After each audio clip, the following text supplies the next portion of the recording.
matin. Donc, effectivement, le titre, j'avais plusieurs titres pour ce matin, puis c'est souvent à la fin d'un message qu'on peut vraiment donner un titre, parce que, voilà.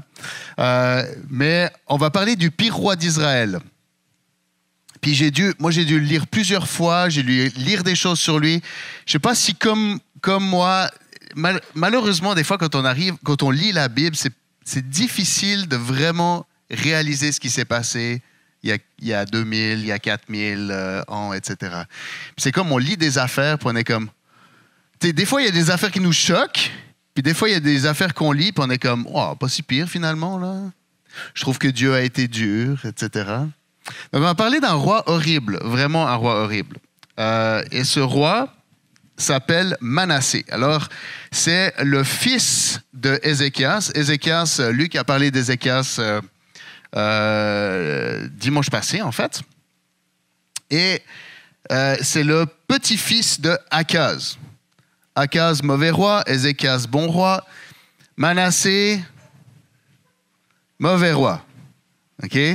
Son fils, mauvais roi. Et Laurent va nous parler de Josias, bon roi. All right. Donc, vous avez compris qu'il y a pas mal de mauvais rois, il y a des bons rois. Et en fait, il faut faire attention. Parce que les bons rois, c'est pas parce qu'on leur dit bon roi, puis que dans le fond, il y a le pouce dans le livre des rois ou dans le livre des chroniques, que ça veut dire que tout ce que ces rois ont fait était parfait. Hein? Puis ce n'était pas le but de notre série. Le but de notre série, c'est de voir leurs bons coups, leurs mauvais coups, qu'est-ce qui s'est passé dans leur vie, qu'est-ce que ça nous apprend aussi sur qui est Dieu, sur comment il réagit avec les humains, quel est son cœur, etc. Donc, ce n'est pas le but de dire, OK, tel roi, il est bon, je vais faire tout comme lui. Et là, au milieu de tout ça, on a Manassé, qui est le pire roi. Il a été présenté comme ça, tout le monde le connaît comme ça. Et en même temps, on va voir qu'il a vécu quelque chose d'extraordinaire qui est encore, en fait, utilisé aujourd'hui. Donc, on va y aller. Fils d'Ézéchias. OK, Ézéchias, Luc, qui nous a dit la dernière fois que Ézéchias, il nous a parlé d'Ozias déjà, qui Ozias a préféré, il était avec les hauts lieux puis les poteaux d'Achéra, il préférait finalement avoir un Dieu qui ressemblait à comme lui il pense, plutôt que d'avoir que le vrai Dieu puis d'être confronté à juste le vrai Dieu. Il préférait faire un Dieu qui ressemble un petit peu à ce que lui il désire puis qu'il le laisse faire ce qu'il veut. Donc en gros, ça c'est représenté. Vous avez vu tout au long des rois, on a parlé des hauts lieux. Okay? Ils ont laissé les hauts lieux ou ils ont abandonné les hauts lieux. Est-ce que vous vous rappelez ce que c'est les hauts lieux? Ben, c'était des endroits élevés, mais c'était ailleurs que Jérusalem. Et Dieu avait été très clair qu'on l'adorait seulement à Jérusalem, seulement au temple. Et les hauts lieux, ce n'est pas forcément des endroits où ils adoraient des dieux, d'autres dieux, ou qui faisaient d'autres types de sacrifices. Des fois, ça arrivait. Hein, il y a eu des périodes, comme notre cher Manassé, quand on va parler, où là, c'était free for all. Tout ce qu'on peut imaginer et pas imaginer s'est passé. Mais il y a eu des moments où, en fait, les hauts lieux, ils étaient comme, ils sacrifiaient à Dieu, mais ailleurs qu'à Jérusalem. Pourquoi c'est un problème? Puis spécialement nous, là, en 2024, on dit, mais Dieu, il est partout. OK? Je n'ai pas besoin d'aller à Jérusalem. Et puis, vous n'allez jamais entendre dire depuis ce micro, normalement, qu'il faut venir ici pour rencontrer Dieu. Ce n'est pas notre but. Donc, qu'est-ce qui fait que Dieu avait autant besoin et envie qu'on vienne le rencontrer seulement à un endroit? Pourquoi il a été aussi clair? Je ne veux pas de haut lieu. Je ne veux pas être adoré ailleurs. Lui qui nous en a parlé un peu la dernière fois, c'est parce que quand, à Jérusalem, en fait, Dieu se présentait comme il était lui. Il pouvait dire qui il était. Ailleurs, chacun en faisait son affaire. Et finalement, quand ils adoraient des déesses, des dieux des autres peuples, on pouvait dire, finalement, C'est des dieux étrangers, abandonner les dieux étrangers. Mais les hauts lieux, c'était comme les poteaux d'Asherah. C'était un peu weird. Asherah, vous vous rappelez quand j'avais parlé sur le roi il y a quelques mois, là, les poteaux d'Asherah, j'ai un blanc du roi que j'avais parlé en fait, mais je pense que c'était Joaz. Non, Akab c'était le méchant là.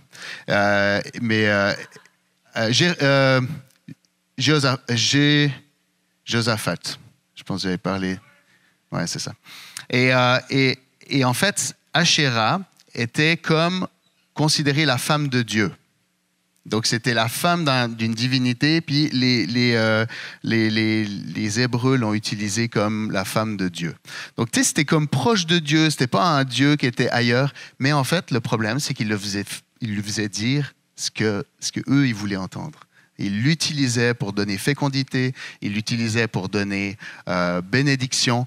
Et le problème des hauts lieux, le problème de ces poteaux, c'était pas nécessairement que ça parlait d'un autre Dieu, mais c'était que ça faisait dire tout et n'importe quoi au Dieu éternel, au Dieu des Hébreux. Et ils ont fini par transformer qui était leur Dieu. Ils ont fait un Dieu à leur image. All right? Et ça, c'est vraiment l'histoire de l'humanité et particulièrement l'histoire des chrétiens. Au lieu d'être transformés à l'image de Dieu, on fait un Dieu à notre image. Je ne sais pas si vous vous rappelez de Ralph qui était venu, qui nous avait parlé au lieu de laisser Dieu nous faire grandir, nous, on diminue Dieu à notre niveau. Et en fait, on finit par faire dire ce qu'on veut à Dieu. Donc voilà un petit peu le problème des rois comme Osias. Ensuite, on a eu Ézéchias. Ézéchias, lui, alors il a révolutionné tout ça. Il a enlevé les hauts lieux et il a restauré le culte au seul vrai Dieu à Israël. C'est-tu Raphaël? Ah non, ça fait trop plaisir d'entendre la voix d'un enfant. Donc, c'est ça. On a eu Ézéchias qui est venu révolutionner, qui est venu enlever tout ça, et on se retrouve avec de nouveau un bon départ. Luc ne nous a pas parlé de la fin d'Ézéchias. Il a été gracieux là-dessus. Et en fait, Ézéchias, puis je vais en parler parce que je pense que ça a une incidence sur notre Manassé, en fait. Et donc, Ézéchias, à la fin de sa vie, il est tombé malade. Et là, je vous fais la version courte. Pauvre de moi, je suis malade, je ne veux pas mourir. Et il a prié pour avoir une extension de vie. Et là, le prophète est venu, lui a dit que Dieu lui donnait 15 ans de plus. Puis là, vous vous dites, excellent, 15 ans de plus, c'est génial. Sauf que pendant ces 15 années, malheureusement, il a été sur une pente tangente. Et entre autres, ce qui s'est passé, c'est qu'il a commencé à remettre sa confiance dans ce qu'il avait. Puis la Bible nous montre ça parce qu'il y a 2-3 versets qui parlent il a invité les autres rois, puis il leur a montré toutes ses richesses. Et entre autres, les gens avaient été frappés ou avaient entendu parler d'un prodige parce que comme confirmation de sa guérison, Dieu avait comme inversé l'ombre. Je ne sais pas exactement comment ça s'était passé, mais il y a eu un prodige. Et les rois extérieurs sont venus, ils ont dit « Waouh, un prodige !» Et là, on avait l'occasion pour Ézéchias, c'était le test, de dire « Ok, Dieu m'a étendu, Dieu m'a délivré de ma maladie. » Et là, on avait la possibilité pour Ézéchias de rendre gloire à Dieu. Il nous semblerait, la Bible n'est pas très claire, mais il nous semblerait que Ézéchias a plutôt choisi de montrer ses richesses et puis d'accepter avec plaisir qu'on vienne le visiter parce qu'il y a eu un prodige. Donc on sent qu'il y a une pente glissante. Donc ce n'est pas nécessairement les 15 années, mais dans ces 15 années-là. Et là, on a Manassé qui devient roi à l'âge de 12 ans. Donc ça veut dire que Manassé, il est né dans cette période de 15 ans. Dans cette période où, tranquillement pas vite, notre cher Ézéchias avait glissé. Rien de méchant, surtout par rapport aux autres.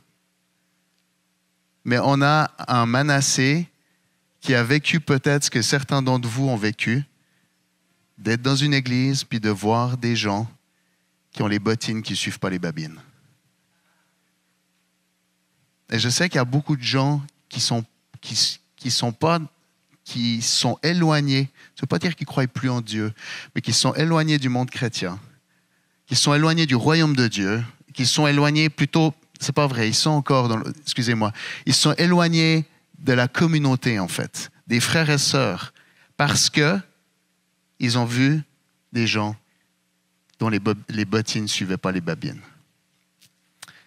Et moi, je pense que ça a eu un impact sur Manassé. Mais Manassé, il a commencé fort. Manassé, ce qu'on dit de lui,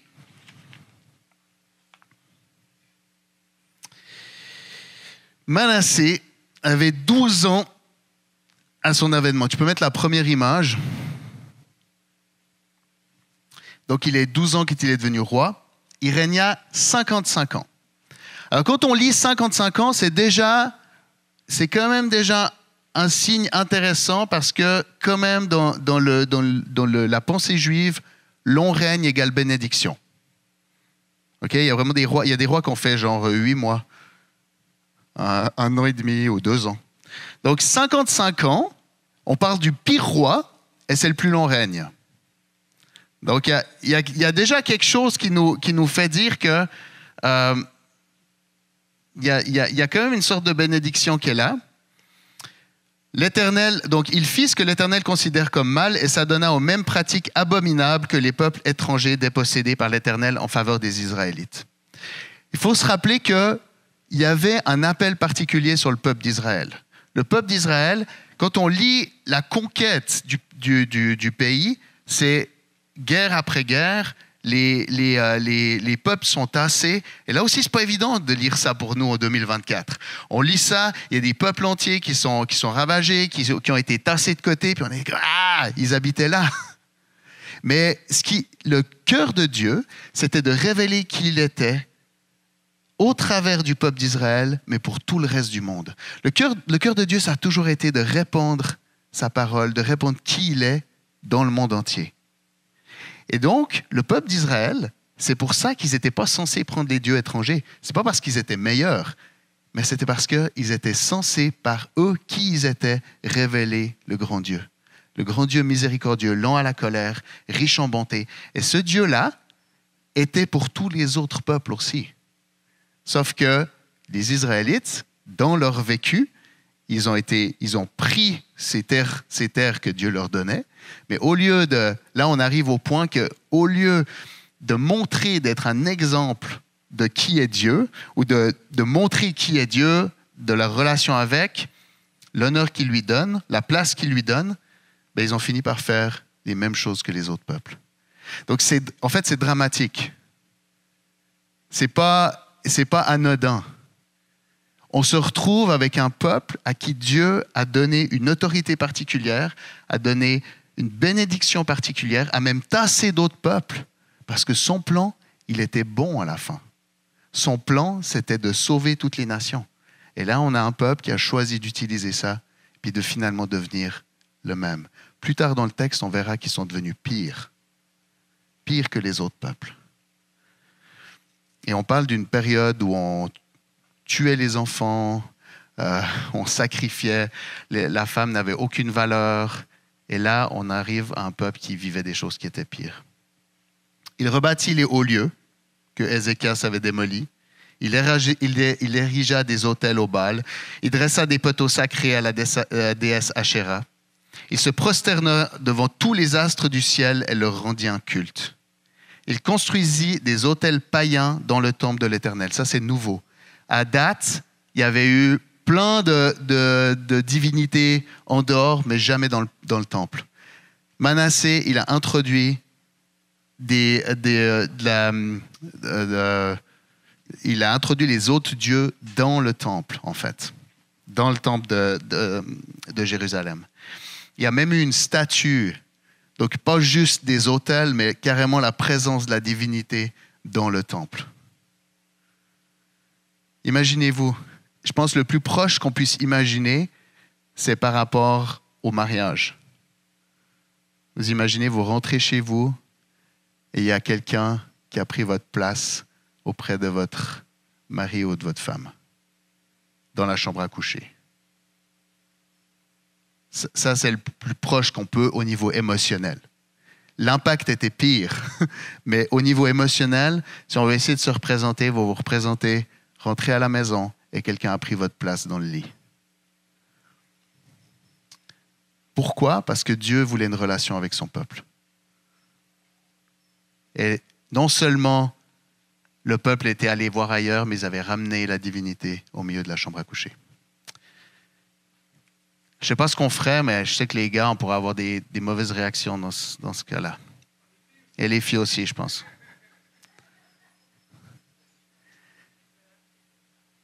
Et ça l'a amené, tu peux remettre l'image, ça l'a amené à faire une des pires choses qui a jamais été faite dans les peuples autour. Une des choses que Dieu avait en horreur, des sacrifices d'enfants.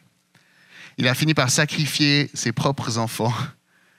Alors, le livre des rois nous dit plusieurs, le livre des rois nous dit un, le livre des chroniques nous dit plusieurs. On pense que c'est Moloch. Moloch, en fait, ils immolaient des enfants pour avoir des bénédictions. Donc, vous imaginez, non seulement, prenez l'exemple, quelqu'un dans la chambre à coucher, puis que finalement, cette personne, non seulement elle te prend ton époux ou ton épouse, mais elle fait du mal à tes enfants. C'est ça, c'est vraiment là qu'on est rendu. On a un Dieu, on a un roi qui avait tout fait. Ça dit qu'il y a tout ce qui est de pratiques occultes, tout ce qui est d'occultisme, il l'a fait, il l'a réintroduit. Ça dit qu'il y avait des autels à tous les astres possibles dans le ciel, dans le temple, dans les deux parvis. Donc c'est comme tout. Et ça parle même que dans le livre des rois, il parle du sang. Dans le livre des chroniques, il parle de victimes. Finalement, il a commencé à tuer les justes. C'est une des premières fois qu'il commence à y avoir des martyrs. Des fois, il y avait une ou deux personnes, mais là, on a un roi qui finalement se tourne contre les adorateurs du Dieu unique.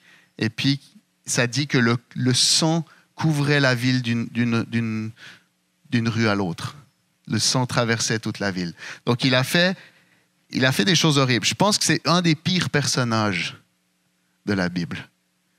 Il a blessé Dieu, il a blessé son peuple, il a blessé ses enfants, il a blessé sa famille. Tout.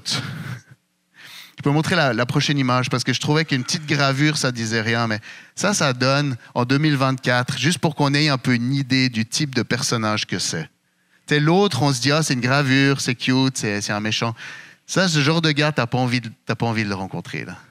Ça, probablement, il ne ressemblait pas à ça. C'est juste pour vous montrer le genre de personnage que c'est. C'est le mal, on pourrait dire que c'est le mal incarné, quoi. Et cet homme-là, il a été capturé par ses ennemis. En fait, c'est particulier parce qu'ils étaient déjà vaincus. Hein. Ils avaient déjà ils n'étaient pas complètement, ils avaient déjà des alliances, comme ils étaient des vassaux. Donc, mais là, finalement, plutôt que de les laisser tranquilles, les ennemis sont venus, Dieu leur a permis, ils sont venus le prendre. Et puis, ils lui ont attaché des chaînes, ils lui ont mis des chaînes au nez. Tu peux le mettre à la suivante. Ils lui ont mis des chaînes au nez et puis ils l'ont emmené en captivité. Et en captivité, il s'est repenti. En captivité, il s'est repenti. Il a dit, il a reconnu. En fait, plus tard, on a fait une prière. Je ne vais pas vous la lire. Elle se trouve. Vous pouvez la trouver dans les apocryphes.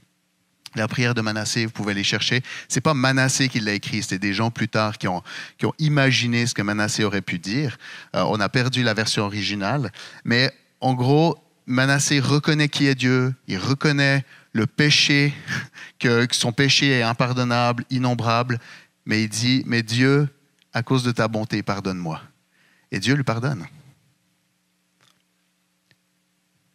C'est un homme qui a tué des centaines de vies, qui a tué aux proches de sa famille, les gens qui lui étaient confiés. Il a tué le peuple de Dieu. Il a amené l'ennemi dans la chambre à coucher.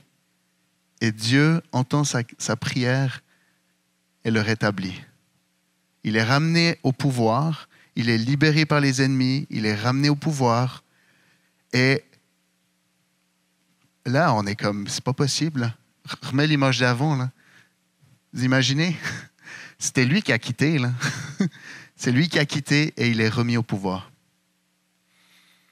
Et en fait, ce qui se passe avec ce roi, c'est que il réforme, il réenlève les hauts lieux, il ramène le culte à Jérusalem. Vous imaginez les sentiments des gens? C'est probablement qu'il avait tué quelqu'un de sa famille, là, ceux qui attendaient avec espoir peut-être que Dieu se manifeste, que ce soit lui qui revienne, puis qui dise maintenant on va de nouveau adorer Dieu. Probablement que ceux qui se réjouissaient qu'on adore de nouveau Dieu, ils avaient des membres de leur famille qui ont été tués, c'est sûr. Puisque lui, il avait fait couler le sang d'un bout à l'autre de la ville. Et Dieu, Dieu le remet en place. C'est incompréhensible pour nous, là. La Bible rentre pas dans les détails, mais les quelques phrases qui sont mises nous montrent que c'est un gars qui a eu une vraie repentance, en fait. Il a remis le culte de Dieu, il a rebâti les murailles. Les murailles, c'était une sorte c'était important parce que c'était la défense, c'était aussi une manière de dire, mais on veut se tenir protégé des influences extérieures. Donc c'est comme, il a fait ce qu'il devait faire. Son fils, après, a mal tourné. Son fils a eu 22 ans quand il est devenu roi. Donc, on ne sait pas exactement Manassé quand il a eu sa repentance. On ne sait pas quand il était en captivité et on ne sait pas exactement à quel âge il a eu sa repentance, mais on sait que son fils avait 22 ans quand il est devenu roi et ça a très mal tourné. Il a de nouveau réintroduit le culte, les idoles, etc., les hauts lieux, tout ça. Et il a duré 2 ans. Et 2 ans après, on a eu Josias. Et Josias avait 8 ans quand il est devenu roi. Donc ça veut dire que Josias a fait 6 ans quand Manassé est mort. Donc ça veut dire que les 6 dernières années de Manassé,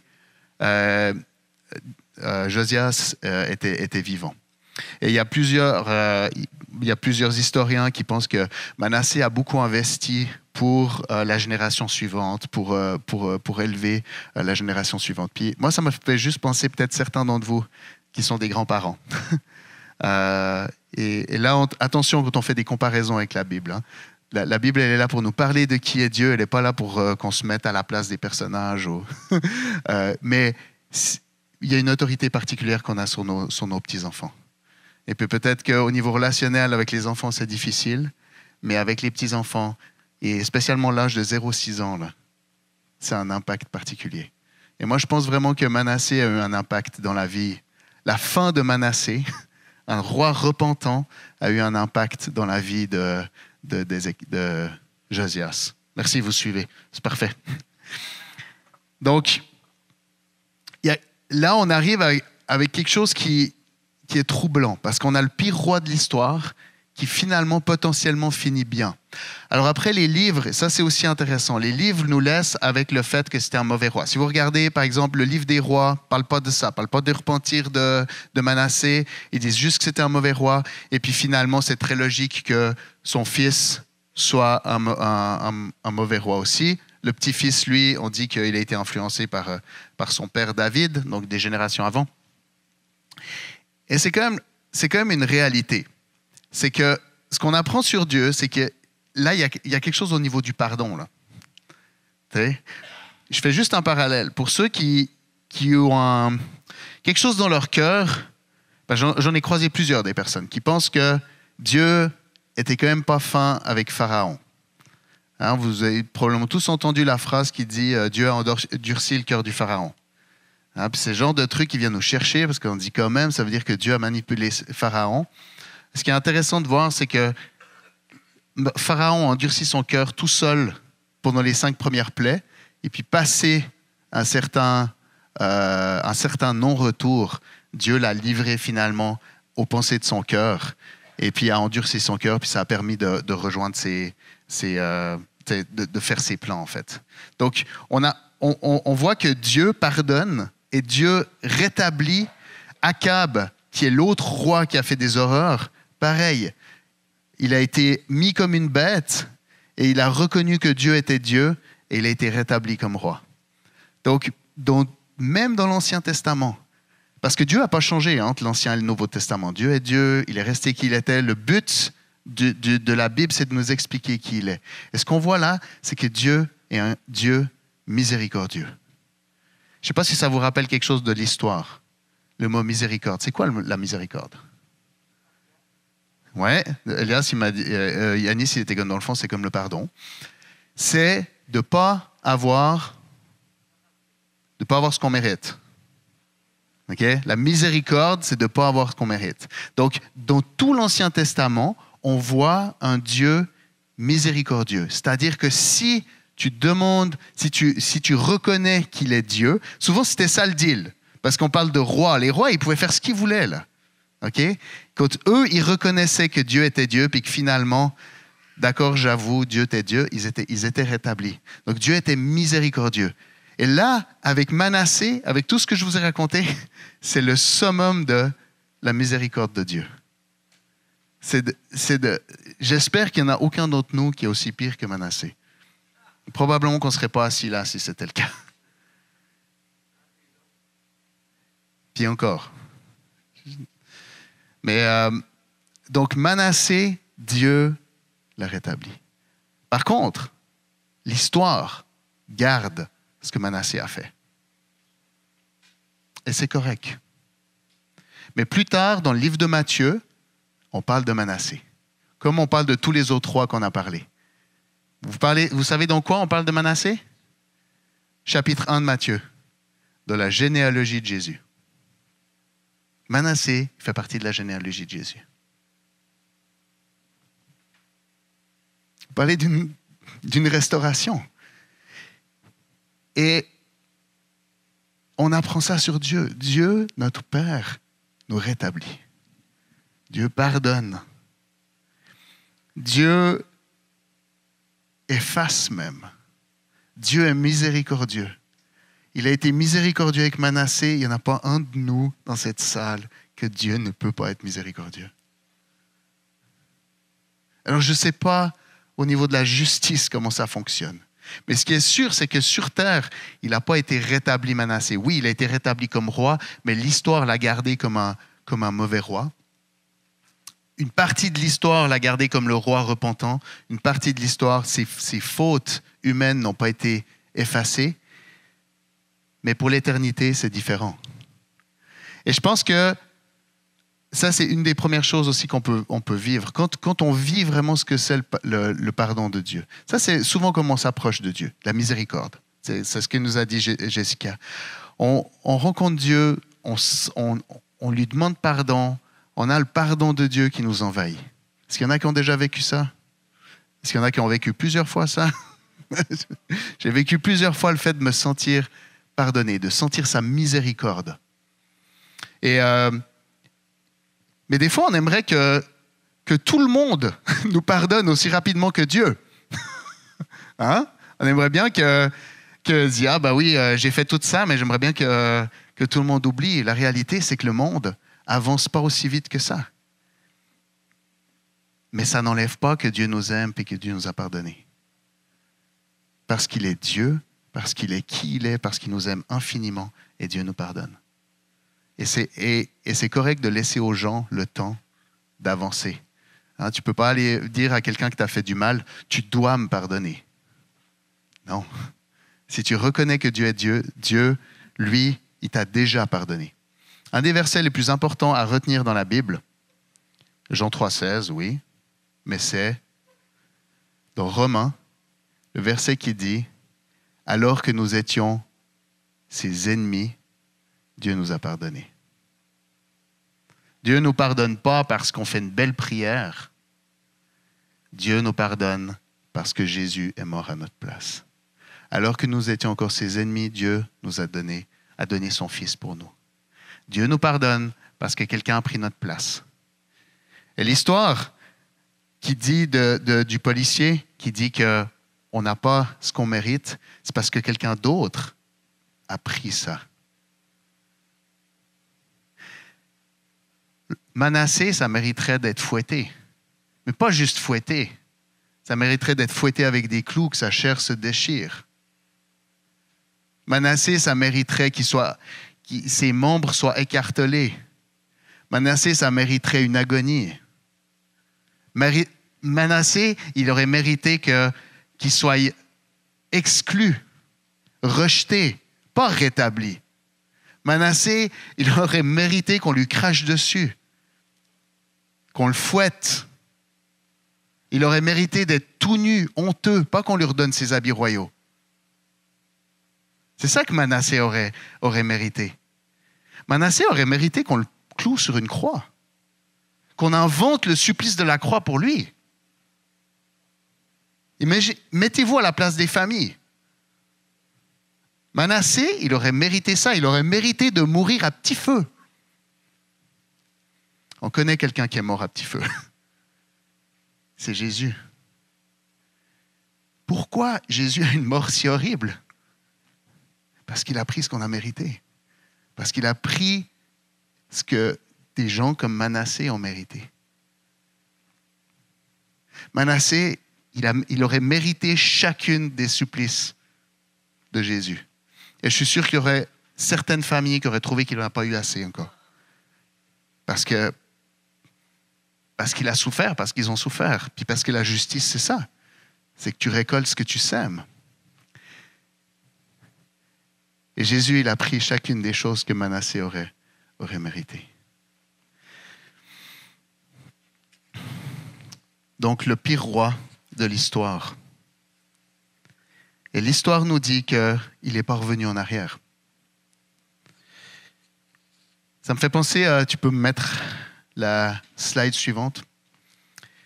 Jésus, il parle il y a une condition à tout ça. Jésus, il parle, il dit, le pharisien, je vais lire de mon bord parce que...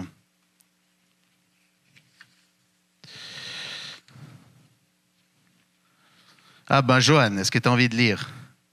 Vas-y.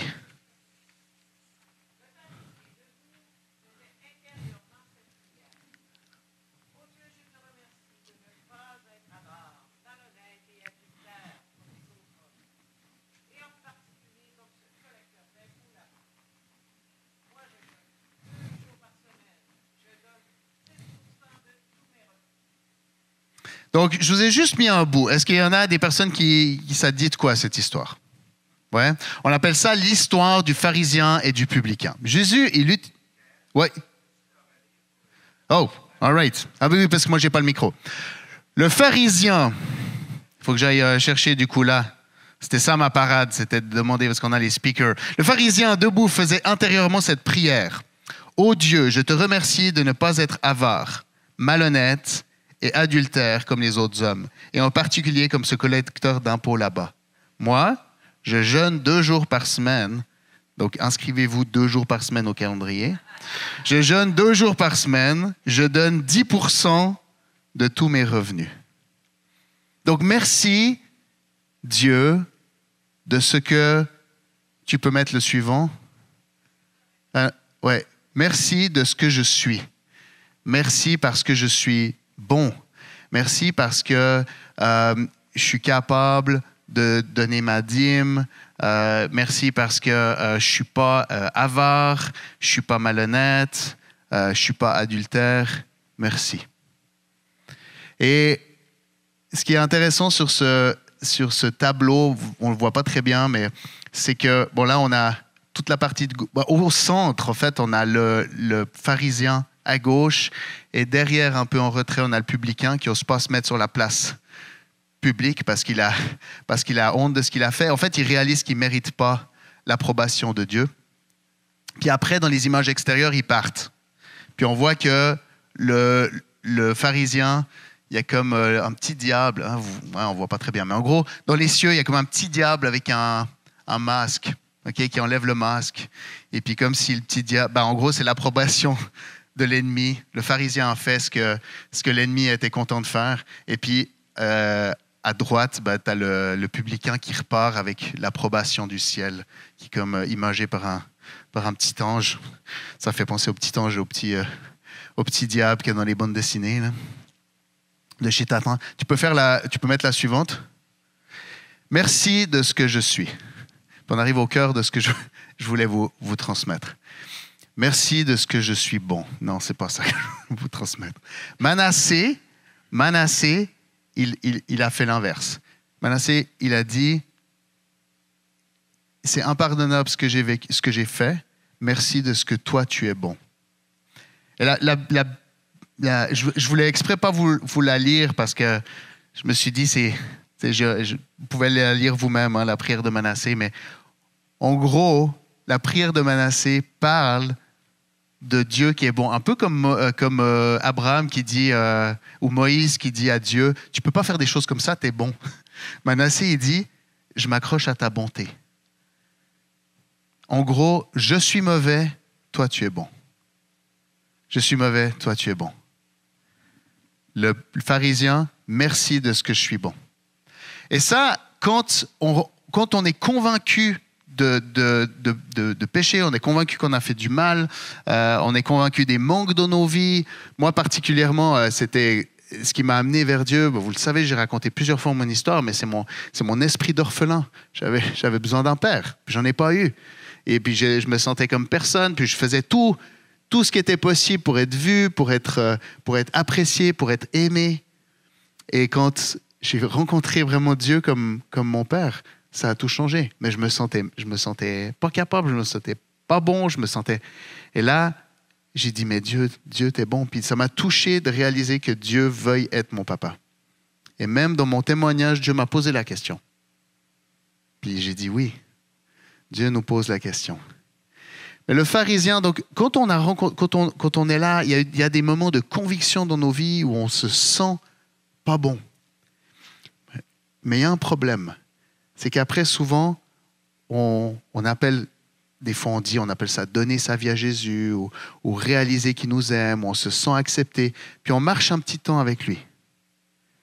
Puis là, on se dit, tranquillement pas vite, on se dit, du coup, je suis correct de m'asseoir. Au début, on se dit, mais moi, je suis pas comme le monde qui est assis à l'église. Eux, ils sont des bonnes personnes. Moi, je suis pas une bonne personne. Mais après, tu réalises que Dieu t'aime, tu t'assieds. Et vous vous rappelez ce que Jessica a dit? Elle ne s'est pas arrêtée à la miséricorde. Qu'est-ce qu'il allait faire, le policier? Il allait donner 300 piastres. Donc, la miséricorde, c'est de ne pas avoir ce que tu mérites. Et la grâce, c'est d'avoir ce que tu ne mérites pas. All right? Il n'avait rien fait pour ces 300 piastres. Et donc, on arrive, on commence, on s'assied là, puis on se sent comme faire partie. Puis là, il y a quelque chose qui se passe, qui est insidieux. On peut tout d'un coup penser qu'on fait partie ici parce qu'on est une bonne personne. Merci de ce que je ne suis pas malhonnête. Merci de ce que je donne ma dîme. Merci de ce que je suis devenu une bonne personne. Et tranquillement, pas vite, on pense que notre identité, ce qui nous permet de faire partie, d'être assis à côté des gens qui sont avec nous dans la salle, c'est parce qu'on est devenus des bonnes personnes. Et après, on n'arrive pas à tenir ça longtemps.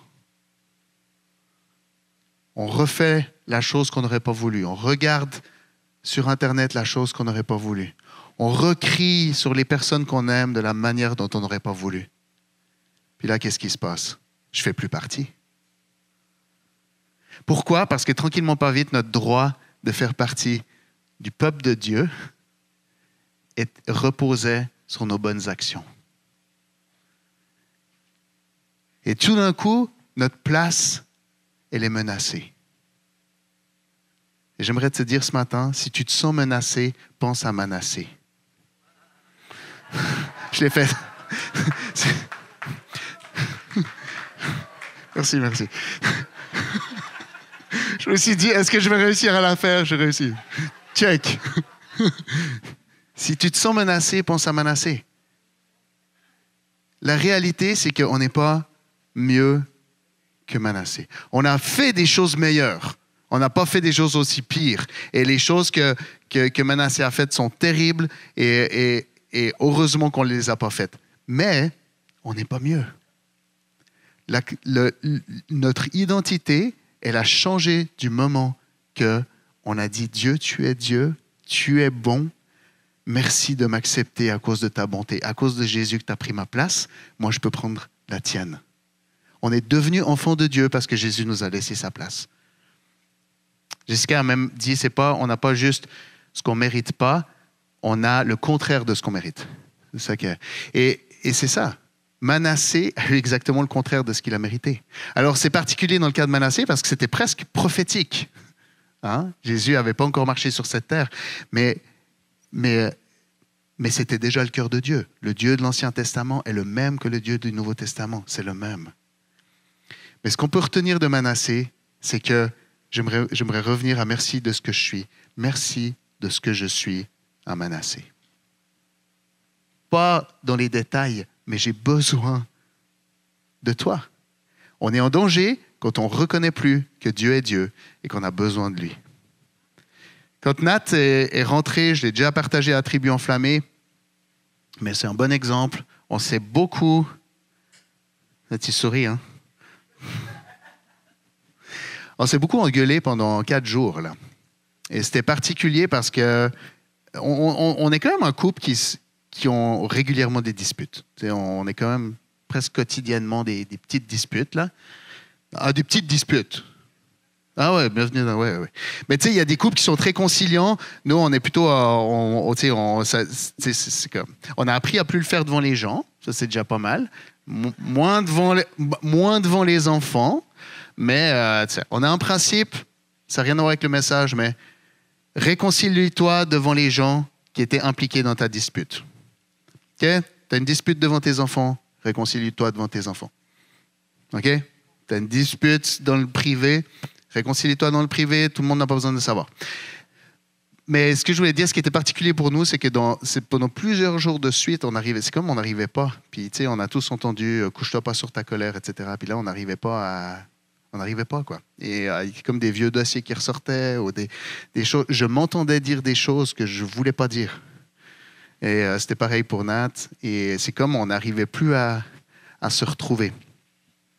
Et à un moment donné, je ne sais plus exactement comment, mais on a réussi à se pardonner. Parce qu'on est des bonnes personnes. Non, mais vous voyez comme l'orgueil est proche. On a réussi à se pardonner parce qu'à un moment donné, la grâce de Dieu était là. Et je ne sais pas encore, parce qu'il n'y a pas quelque chose que tout d'un coup je me disais, ah, finalement, elle a eu raison. Non, je trouve qu'elle n'a pas eu raison. Et c'est pareil pour Nat. On n'a pas réussi vraiment à s'expliquer. Tranquillement, on le fait maintenant, puis on va partir en amoureux pour ça, mais il y a eu à un moment donné la grâce de pouvoir se pardonner. Et à la femme adultère, Jésus, il lui dit, je ne te condamne pas, miséricorde, mais il lui dit, va et ne pêche plus. Et tellement de fois, ça a été enseigné pour dire, je te pardonne, mais alors là, t'arrêtes maintenant. C'est pas ça. Vous vous rendez compte, cette femme, il lui dit, t'es devenue une autre personne. Sois libre. C'est ça que va et ne pêche plus veut dire. C'est le cadeau des 300 pièces. Va et ne pêche plus. C'est pas va et ne pêche plus, méchante personne. Je t'ai pardonné une fois, mais je ne te pardonnerai pas 2. C'est pas ça. C'est va et ne pêche plus.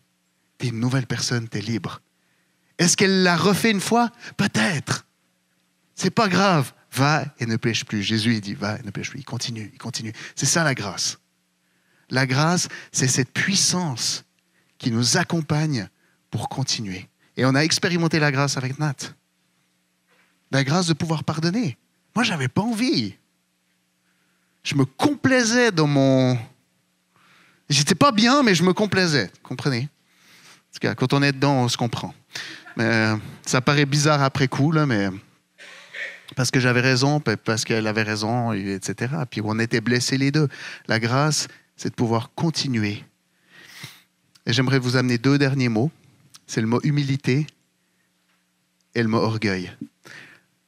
L'orgueil, c'est simplement de penser qu'on peut se débrouiller tout seul. Les rois l'ont expérimenté, Manassé l'a expérimenté, dans Genèse, on l'a expérimenté. On peut se débrouiller tout seul. Et ça amène une mentalité d'orphelin. C'est exactement ce que j'avais. Je me débrouillais tout seul. J'allais pourvoir à mes besoins d'être reconnu, d'être aimé tout seul. Je faisais tout seul. Et quand j'ai rencontré Dieu comme mon Père, mon identité a changé. Je suis devenu un fils.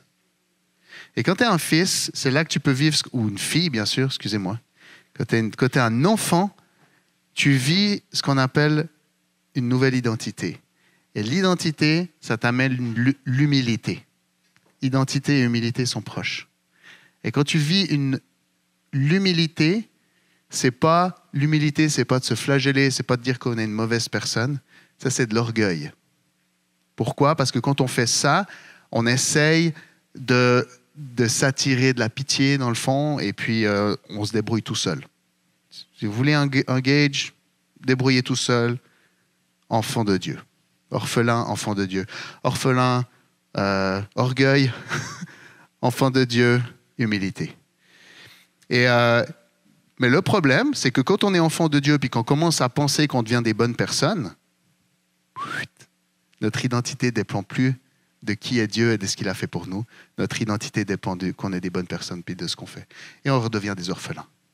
Des orphelins riches, des orphelins souriants, des orphelins qui vont bien, des orphelins pareils. et c'est une pente glissante. Et on est fait pour être des enfants. Et c'est ça l'humilité. Donc, je vais achever.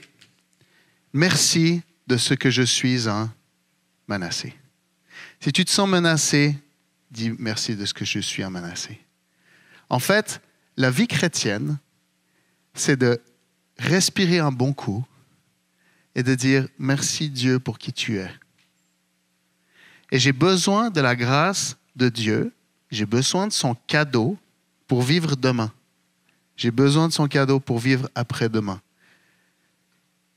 Ce qui a changé dans ma vie au cours des années chrétiennes, c'est que j'ai moins besoin qu'on me le rappelle. J'en suis de plus en plus conscient moi-même que j'ai besoin de la grâce de Dieu et de qui je suis, un enfant de Dieu racheté, que Jésus m'a donné la place et que lui, il a pris la mienne. Donc, ce qui est arrivé comme différence au fur et à mesure des années, je me sens moins découragé, je me sens moins offensé, je me sens moins vite blessé. Pourquoi? Pas parce que je suis devenu une meilleure personne, mais parce que on a moins besoin de me rappeler qui je suis. Mais je ne suis pas devenu une meilleure personne. Jésus, j'ai toujours besoin que Jésus prenne ma place. J'ai toujours besoin de sa grâce. Encore et encore. J'ai besoin de sa grâce pour vivre demain. J'ai besoin de sa grâce pour vivre après-demain. J'ai besoin de sa grâce. Et on est tous les mêmes. On a besoin de la grâce de Dieu. On a besoin de son cadeau pour vivre demain et après-demain. Billy Graham, il avait compris ça. Il a dit, la grâce de Dieu, la volonté de Dieu ne va jamais nous emmener là où sa grâce ne peut pas nous donner ce qu'il faut. En gros, la grâce, c'est ce qu'on a besoin pour vivre la vie que Dieu a pour nous. La grâce, ce n'est pas ce qu'on a besoin juste pour être racheté. Elle est ce qu'on a besoin pour vivre notre vie de tous les jours. Et on est en danger quand on pense qu'on est devenu des bonnes personnes. Parce qu'on commence, notre identité, elle switch de enfant de Dieu à bonne personne. Je suis une bonne personne, donc je dois devenir une bonne personne. Et quand on est orgueilleux, l'ennemi couche à notre porte, on retombe. Et là, tout d'un coup, comme on était accepté parce qu'on était des bonnes personnes, on a refait des mauvaises choses, alors du coup, on n'est plus accepté. Et du coup, on se coupe du royaume de Dieu parce qu'on n'est plus accepté. Alors qu'en fait, notre identité, notre besoin de la grâce est la même quand on vient de faire la chose qu'on ne voulait pas faire ou quand notre journée va bien. On a autant besoin de la grâce de Dieu. La journée, vous avez réussi à vous lever, vous avez réussi à lire votre Bible, vous avez réussi à prier, vous avez témoigné à 10 personnes, vous avez prié pour des malades, ils sont guéris, vous avez autant besoin de la grâce de Dieu que la journée où vous avez fait exactement les choses que vous ne vouliez pas faire. On a besoin de la grâce de Dieu pour survivre. C'est ça qu'on est appelé à faire, appelé à vivre. C'est pour ça qu'on a été créé, pour être des enfants de Dieu. Ça, c'est notre identité et c'est relaxant. Et les gens autour de nous, dans notre vie, autour de nous, ils peuvent vivre la même chose. Ils sont appelés à la même chose. Ils ne sont pas appelés à devenir par eux-mêmes des bonnes personnes. Ils sont appelés juste à reconnaître la grâce de Dieu pour eux. La miséricorde et la grâce de Dieu. Papa, merci pour ta grâce. Merci parce que ta grâce, elle est imméritée. Puis on reconnaît qu'on ne la mérite pas, mais on reconnaît que tu aimes nous la donner. On en appelle à ta bonté pour la fin de la journée, pour demain, pour après-demain. Puis merci parce que ton cœur, c'est ta relation avec nous. Et on ne veut pas s'arrêter juste à la miséricorde et puis de manquer le cadeau. Merci pour le cadeau de ta présence, le cadeau de toi qui nous accompagne, de ta grâce qui nous donne la force de continuer aujourd'hui, demain, après-demain. En aucun cas, on veut vivre notre vie tout seul. Merci pour ton cadeau. Merci pour ta présence en nous. Merci Saint-Esprit parce que tu es en nous, parce que tu es vivant, parce que tu es l'Esprit du Père. Merci parce qu'on peut t'appeler Papa. Merci parce que Jésus t'est venu sur terre puis tu nous as montré qui était le Père. Merci parce que tu l'as appelé Papa. Ça veut dire que nous, on peut l'appeler Papa aussi. On te loue, Seigneur, puis merci pour cette belle journée. Amen.